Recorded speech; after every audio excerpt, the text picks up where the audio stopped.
How to take screenshots on Android device.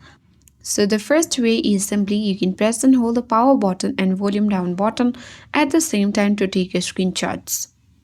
So you'll hear a flash or hear a stutter sound confirming the screenshots. To view it, you can easily open a gallery of photos and then select the screenshots folder and open the pic. So alternatively, there are other methods as well. For enabling that feature, you have to open settings.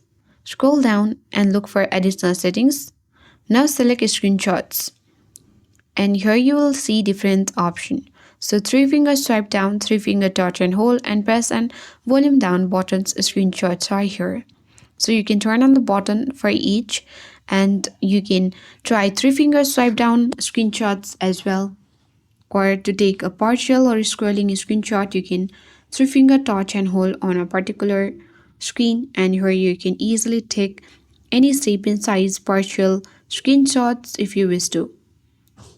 And here you can edit the pic as well and tap the save button at top right corner of your screen and take screenshots in different way varying on your Android device.